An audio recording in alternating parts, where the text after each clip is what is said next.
You may have heard about the Nephilim, the offspring of the Watchers who were sent by God to Earth. But they fell in love with women. But what if they were the ones who created ancient civilizations, or were, in fact, the gods that we see in mythology? Let us present this idea objectively. The Watchers originally came from space, and most mythologies around the world suggest that the gods came from space from outside the Earth. For example, in the Sumerian civilization, the Anunnaki came from the sky to teach humans everything, including writing. Also in America, which was not yet explored, gods appear in civilizations such as the Mayans, Incas, Olmecs, and Aztecs, and teach them how to live on Earth, and even how to make pyramids and civilized cities. It is worth noting that when the Watchers fell, they followed Satan in that they declared themselves as gods. Therefore, it could very well happen that they divided themselves into groups, and each part of them went on to create its own civilization. This probability may explain the rise of Greek, Sumerian, Egyptian, and all the ancient civilizations around the world. So what if Zeus, Poseidon, Ra, Odin, or Enki, or any other gods are nothing but the fallen Watchers' angels in the form of mythological gods? Because we all know that angels have all magical abilities, including shape-shifting. In fact, some of the Watchers were having offspring using other forms rather than human forms, which explains why mythologies are filled with mythical creatures. So the Watchers are the mythology gods, while their offspring may vary between mythical creatures to demi-human gods.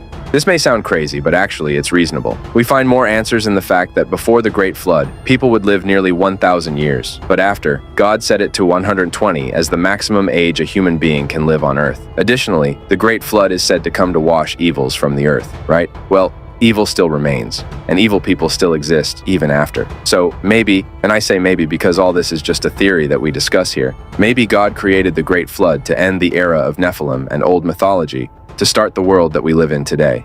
This fictional theory raises some questions that we need to find answers for. Firstly, how can angels feel any human emotions towards women? They are different creatures, so they shouldn't really feel tempted, right? Actually, no.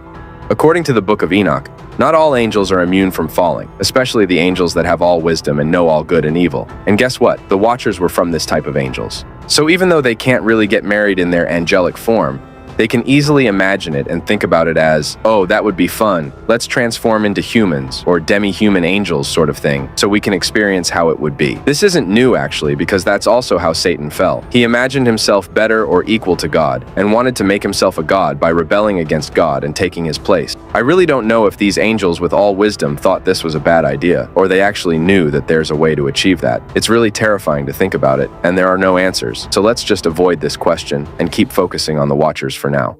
There's an important point worth mentioning here. In Greek mythology, wasn't Zeus taking many forms just to have so many affairs? Isn't this what the Watchers fell for?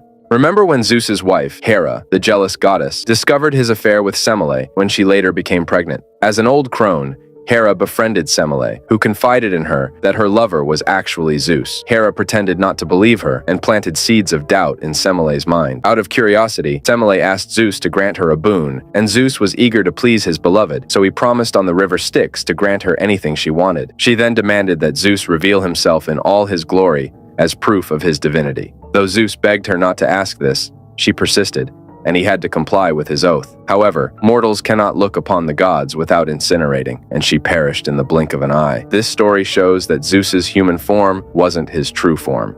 Additionally, the Book of Enoch mentions that these Watchers lured mortal women, falling for them first. We see similar behavior in Greek and Norse mythologies, where gods take various forms to pursue affairs. Even Satan, when he fell, took a wife for himself, and she is Lilith. So, I really wonder, what if angels are actually jealous of humans because humans have lovers and wives? I mean, we all know that Satan encouraged Eve to eat from the forbidden fruit. Many think he favored Eve because Adam is the man of God, so it would be harder to convince him to do it. But it could also be that Satan was jealous about it. I mean, think about it. These angels didn't even have the chance to live on Earth before. It was a new experience for them. But who knows? I just wanted to overthink it with you because I believe I'm not alone who's curious about it. So, what do you think?